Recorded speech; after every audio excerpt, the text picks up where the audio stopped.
Hi, in this video we're going to look at the idea of mutually exclusive events. This is involved in the combination of two events. A card is drawn from an ordinary pack of 52 playing cards. Find the probability that the card is a spade or a heart, B, a diamond or a jack. Now one of these events is mutually exclusive and the other is not. Let's just have a look. The probability of a spade or heart can be got from finding the probability of a spade plus the probability of a heart, or P S union H is equal to the probability of S plus the probability of H.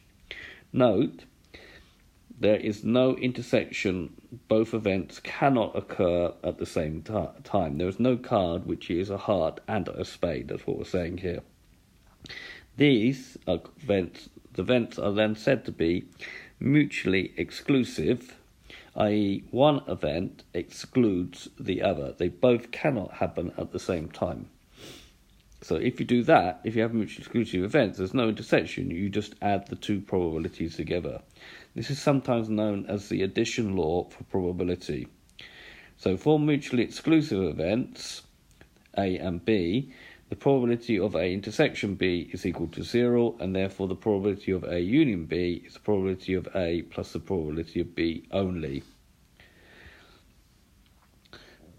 So the probability of a spade or a heart is the 13 out of 52, because there are 13 of the cards which are spade out of 52, plus 13 out of 52, because 13 of them are heart. That gives you 26 out of 52, which is 1/2. If you want to look at this using a Venn diagram, then what you get is two disjoint sets. There's no intersection.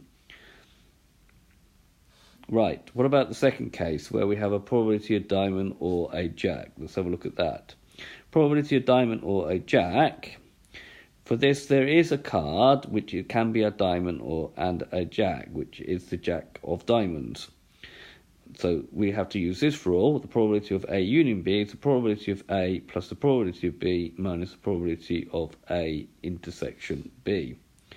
So the probability of a diamond plus the probability of a jack, and we have to take away the probability of diamond and a jack. This is the jack of diamonds. If we don't do that, we will count it twice. So the probability of jack is diamond is 13 out of 52. The probability of a jack is 4 out of 52. And then we need to take one of those out of 52 away, because one of the cards is the jack of diamonds, and if we don't, we will count it twice.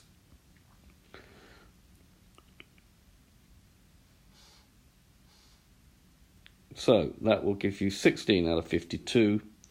That's 4 out of 13. So this has been a video to show you when we have an event which is mutually exclusive, and also when we don't have what to do when we don't have an event which is not mutually exclusive. I hope you've understood, and I thank you very much for watching.